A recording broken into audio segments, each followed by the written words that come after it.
పేదరికం ఆ అమ్మాయిల చదువులకు అడ్డంకిగా మారింది. భద్రాద్రి కొత్తగూడెం జిల్లా ములకలపల్లి మండలం కొత్త జిల్లెలగూడానికి చెందిన ఊకే శ్రీను పార్వతీ దంపతులకు నాగసరస్వతి సాధిక సంతానం.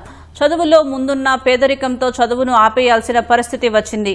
ఇంటి పెద్ద శ్రీను 10 ఏళ్ల క్రితం ఉపాధి కోసం వేరే ప్రాంతానికి వెళ్లి తిరిగి రాలేదు.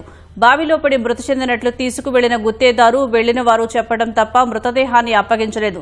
శ్రీను మృతి చెందినట్లు మరణ ధృవీకరణ పత్రం అధికారులు ఇవ్వటం లేదు. దీంతో పార్వతి వితంతు పింఛనుకు దూరమయ్యారు.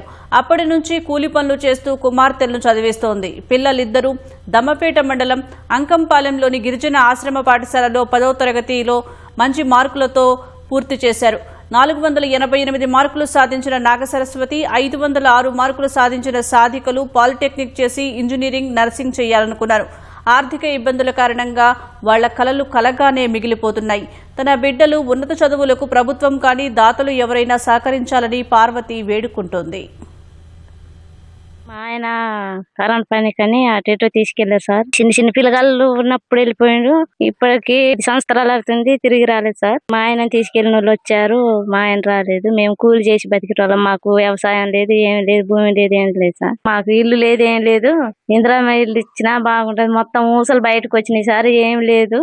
మేమత్త ఇంకా ఒక మూలన పడి ఉంటున్నాం. నేను చదివించలేకపోతున్నా. మా పిల్లలకి బాగా మార్పులు వచ్చాయి. నా దగ్గర అయితే ఏం లేదు. నేను కూలి చేసి బతికేదాన్ని. మేము ఆ ముగ్గురం పనికి వెళ్తున్నాము. పూట గడవటం కూడా ఇబ్బందిగా ఉంది సార్. అట్టుంటున్నాం మేము. క్లాస్ లో నాకు 506 మార్కులు వచ్చాయి. నేను నర్సింగ్ చేయాలి అనుకుంటున్నా. మా అమ్మ మా అక్క పనికి వెళ్ళి డబ్బులు సంపాదించుకొని మమ్మల్ని చదివించడానికి కూడా డబ్బులు సరిపోవట్లేదు. అందుకే ప్రభుత్వం మమ్మల్ని ఆదుకోవాలని అనుకుంటున్నాను. ఆయనతో వెళ్ళిన వాళ్ళు చనిపోయారు అని చెప్తున్నారు. అధికారులేమో మీ నాన్న బ్రతికే ఉన్నారు అని చెప్తున్నారు. నేను చదువుకోవాలని అనుకుంటున్నా, కానీ చదువుకోవడానికి కూడా డబ్బులు లేని పరిస్థితి మా ఇంట్లో.